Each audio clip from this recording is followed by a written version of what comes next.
अस्सलाम वालेकुम स्टूडेंट्स।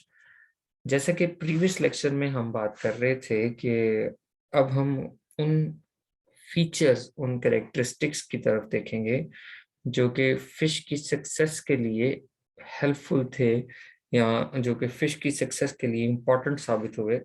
तो उनमें से पहला कैरेक्टर जो हम डिस्कस करेंगे वो है लोकोमोशन। कि फिश के कौन से बॉडी के फीचर्स थे जो कि उसको लोकोमोशन में हेल्प कर रहे थे, जो कि लोकोमोशन मुश्किल है क्योंकि अगर हम लोग एज अ टेरेस्ट्रियल एनिमल पानी में मूव करने की कोशिश करते हैं तो हमारे लिए वो बहुत एनर्जी कॉस्टली है।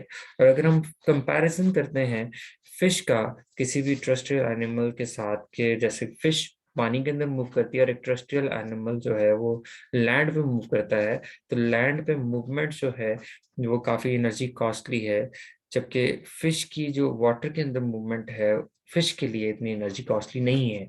तो हम अब उन फीचर्स को देखेंगे जो कि फिश के लिए एनर्जी एफिशिएंट हैं, जो कि वाटर में इसकी मूवमेंट को फास्ट या स्विफ्ट बनाती हैं।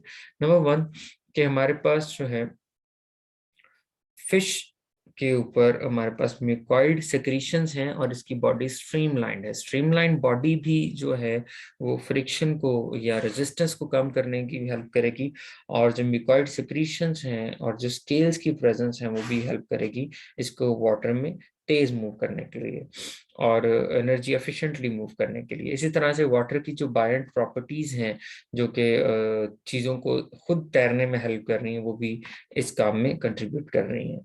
और अगर हम लोग देखें कि हमारे पास जो फिश की बॉडी वॉल है और इसके फिन्स हैं वो भी हमारे पास इसको मूव करने में हेल्प कर रहे होते हैं। अगर हम इसके मसल्स के स्ट्रक्चर्स को देखें तो वहाँ पे वो जिगजैग फैशन है में इसके मसल्स प्रेजेंट हैं। और जिगजैग फैशन में अगर मसल्स प्रेजेंट हों तो जरा अगर सिंगल एक मसल की कॉन्ट्रैक्शन जो है वो बड़े पोर्शन को, बॉडी वॉल के बड़े पोर्शन को मूव करवा सकती है या इफेक्ट कर सकती है। ठीक है। जैसे कि अब हम बात करें ट्यूना और मैकरल की। ट्यूना और मैकरल ऐसे फिश हैं जो कि बहुत फास्ट मूविंग हैं, तो इनमें बॉडी की स्पेसिफिक स्ट्रक्चर के साथ साथ इनका कडल फिन जो है उसका फॉग्ड होना भी इस चीज में हेल्प कर रहा होता है। ठीक है। तो फॉग्ड शेप अगर कडल फिन की होती है तो वो सरफेस एरिया रिड्यूस कर देता है। ठीक है। जो कि अगर सरफेस एरिया ज्यादा हो तो वो टर्बुलेंस कॉज करेगा और फॉरवर्ड मूवमेंट को रेजिस्ट करेगा। तो फॉग्ड फिन का होना इनमें काफी ज्यादा हेल्पफुल हो सकता है। ठीक है। अब हम बात करते हैं फिश की न्यूट्रिशन और डाइजेशन की। अब फिश स्टार्टिंग में, जैसे कि हम फ्रिंजिस स्लिट्स की जब बात करते थे तो फ्रिंजिस स्लिट्स स्टार्ट में हमने बात की थी कि ये फिल्टर फीडिंग के लिए हेल्पफुल थी। ठीक है। तो शुरू का मतलब ये है कि जो इनिशियल फिश थी वो फिल्टर फीडर्स ही थी, लेकिन बाद में जब इनमें जो जॉज डेवलप हो गए और पेयर्ड अपेंडेजेस आ गए तो उन्होंने सिंपल फिश जो के फिल्टर फीडर थी उनको कन्वर्ट कर दिया एफिशिएंट प्रेडेटर्स के अंदर। ठीक है ना।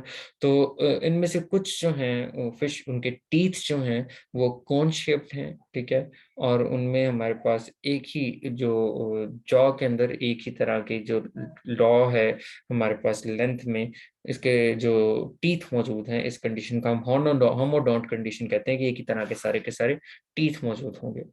और इसके जो टीथ हैं वो एक हॉलो सॉकेट की तरह का पोजीशन है। ठीक है ना। इसके जॉज के दरमियान में वहां पे मौजूद होते हैं। इस कंडीशन को हम एक्रोडोंट कंडीशन कहते हैं। ठीक है।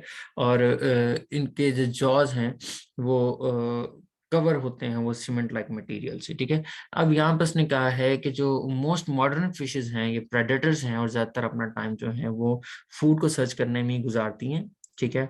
और इनके प्रे जो हैं वो भी वेरी करते हैं। हमारे पास कुछ जो है वो इनवर्टिब्रेट पे फीड कर रही हैं, कुछ प्लैंक्टॉन्स पे जो कि फ्री फ्लोटिंग है उन पे पर फीड कर रही हैं, और कुछ दूसरे सबस्ट्रेट पे फीड कर रही हैं। ठीक है। और हमारे पास कुछ वर्टिब्रेट्स पे फीड कर रही हैं। अब किस टाइप का फूड फिश डिफरेंट टाइम्स पे अपनी एज के दौरान खाएगी वो भी वेरी करता है। जैसे कि लार्वल फिश जो है वो प्लैंक्टन्स पे फीड कर सकती है, एडल्ट जो है वो बड़े प्रे पे जैसे कि एनालिड या जो दूसरी छोटी फिश है उसके ऊपर शिफ्ट कर जाएगी। तो फिश जो है अगर हम इसके इंजेक्शन की बात करें तो होल पूरा का पूरा प्रे को इंगल्फ करती हैं। ठीक है। और अगर टीथ हैं भी तो टीथ सिर्फ और सिर्फ फूड को कैप्चर करने में या होल्ड करने में हेल्प करते हैं, ठीक है। इनमें च्यूइंग वाला चक्कर नहीं है। और इसी तरह उसने कहा है कि कुछ फिश जो हैं इनके अंदर जो टीथ हैं वो क्रशिंग के लिए, जैसे कि शेल्स को तोड़ने में हेल्प कर सकते हैं, ठीक है। और हमारे पास कैप्चर करने में अगर हम नोटिस करें तो कैप्चरिंग कैसे होगी, तो सक्शन क्रिएट करते हैं जब ये अपने अपर्कुलम को क्लोज कर देते हैं और अपने माउथ को ओपन करते हैं अचानक से, तो सक्शन क्रिएट होती है और वो नेगेटिव प्रेशर जो है वो फूड को वाटर के साथ इनकी बॉडी के अंदर लेके जाता है, ठीक है। अब दूसरी फीडिंग में अगर हम नोटिस करें तो जो फिल्टर फीडर फिश हैं वो गिल रैकर्स को यूज करती हैं, जो हमारे पास प्लैंकटन को इंट्रैप करने के लिए, ठीक है। और ज्यादातर ये जब ट्रैवल करती हैं तो अपना माउथ ओपन करके ही ट्रैवल करती हैं, ठीक है।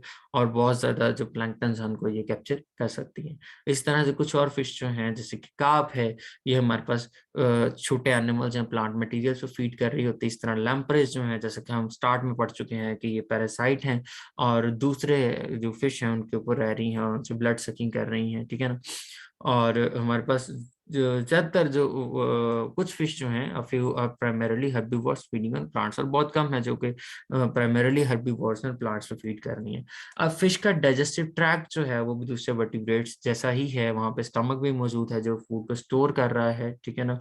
और जो डिसकंटिन्यूस फीडिंग है उसमें हेल्प करता है। इसी तरह से हमारे पास इंटेस्टाइन भी मौजूद है जो कि हमारे पास एंजाइम सेक्रीट कर रही है, फूड को डाइजेस्ट करने में हेल्प कर रही है, ठीक है ना।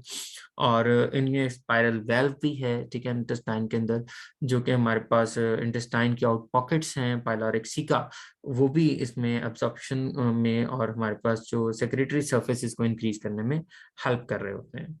तो नेक्स्ट सर्कुलेशन गैस एक्सचेंजर्स को हम नेक्स्ट लेक्चर में डिस्कस करते हैं।